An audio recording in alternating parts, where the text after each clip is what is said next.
Hello and welcome to the news update on Papyrus Global TV.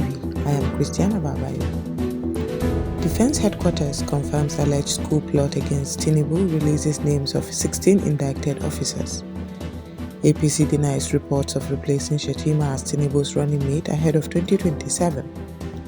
Inec announces date for Rivers State by-elections.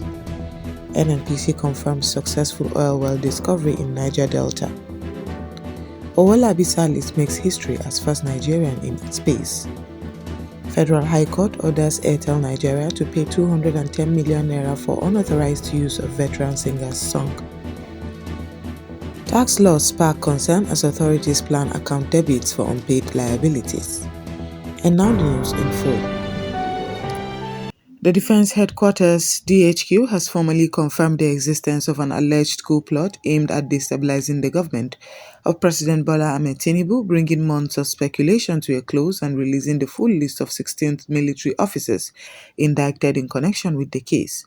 In a statement issued by the Director of Defense Information, the DHQ said a special investigation panel concluded its work after several months of inquiry into allegations initially described as breaches of military discipline and service regulations. The panel's findings, according to the military, established sufficient grounds to indict the officers for actions inconsistent with the ethics and professional standards of the Armed Forces of Nigeria. Those indicted cut across the Nigerian Army, Navy, and Air Force, spanning senior and mid-level ranks. The officers named include Brigadier General Musa Abubakar Sadiq, Colonel M.A. Maji, Lieutenant Colonels S. Bappa, A.A. Hayatu, Dagnan, and M. Almakura, Majors A.J. Ibrahim, M.M. Jidda, M.A. Usman, D. Yusuf, and I. Dauda, Captains I. Bello, A.A. Yusuf, Lieutenant S.S. Felix, Lieutenant Commander D.B. Abdullahi of the Nigerian Navy, and Squadron Leader S.B. Adamu of the Nigerian Air Force. According to the DHQ, the officers were first detained in October 2025 as part of internal security and disciplinary investigations.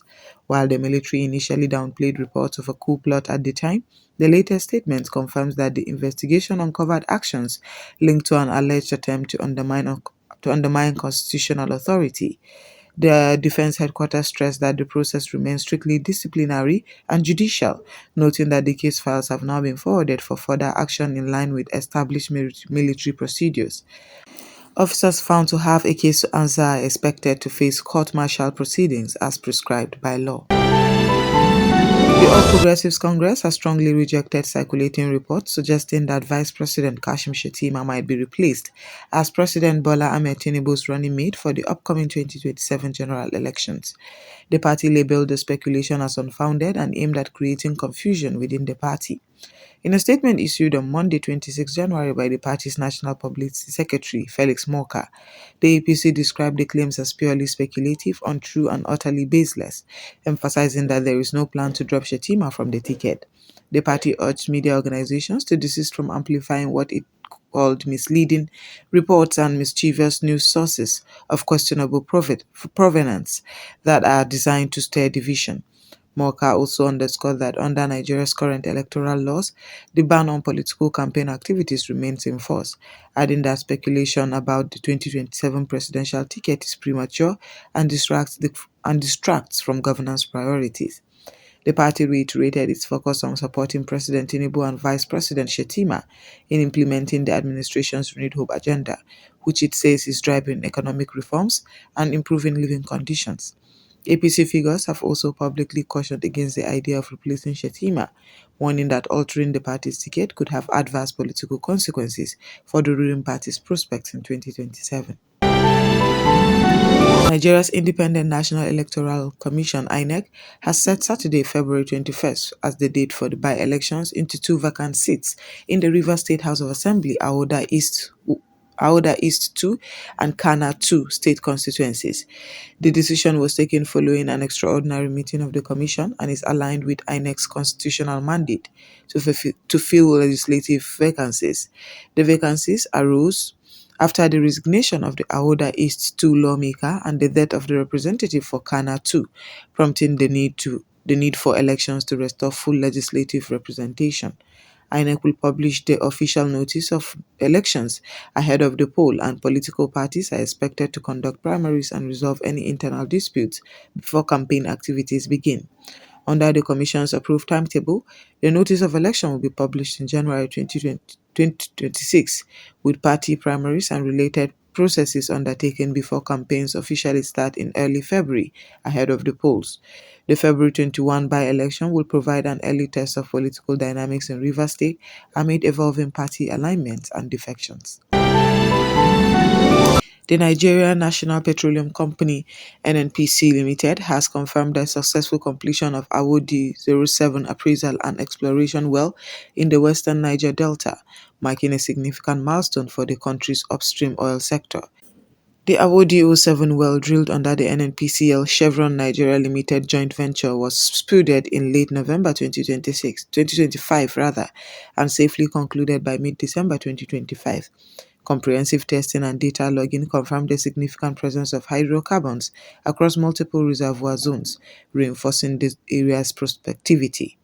Reacting to the development, Group Chief Executive Officer Bashir Ojulari commended Chevron Nigeria for its technical performance and emphasized the discovery as a testament to effective collaboration, disciplined exploration practices, and the continued implementation of reforms under the Petroleum Industry Act.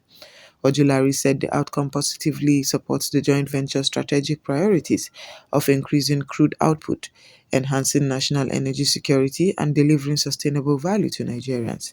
Senior NNPC upstream officials described the result as promising and expressed optimism about progressing the discovery towards commercial development and production in due course. Officials note that this discovery could help strengthen Nigeria's oil reserves, just as both partners work toward lifting production capacity to an estimated 146,000 barrels per day from associated assets within the joint venture framework. We will now go on a short break, and when we come back, the news will continue. Stay tuned. The Papyrus Global, we don't just cover events, we create cinematic experiences.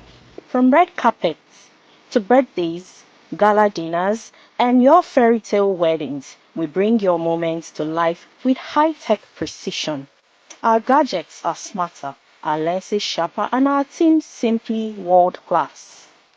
Trust the Papyrus Global to tell your story in the boldest, brightest way possible.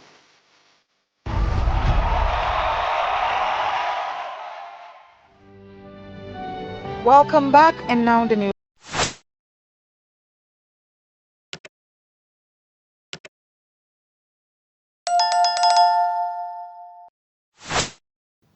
Owolabi Salis, a US-based lawyer and political figure, has etched his name in history as the first Nigerian to travel into space, a landmark achievement celebrated by Nigerians at home and in the diaspora.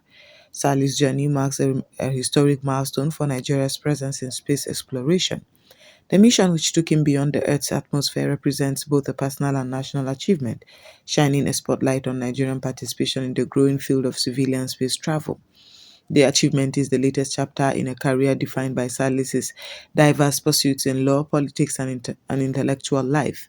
Observers say his voyage not only elevates Nigeria's profile in global scientific arenas, but also has the potential to inspire younger generations to pursue careers in science, technology, and aerospace.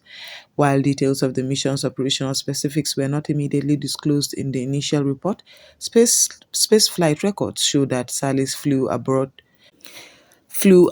a Blue Origin suborbital mission, a program designed to carry civilian passengers beyond the Kármán line, the internationally recognized boundary of outer space.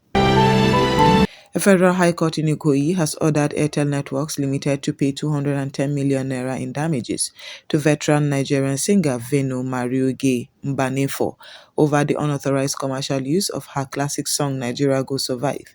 Justice Ibrahim Kala handed down the judgment after finding that Airtel had used the musical work without permission to promote its product and services, a violation of the Copyright Act.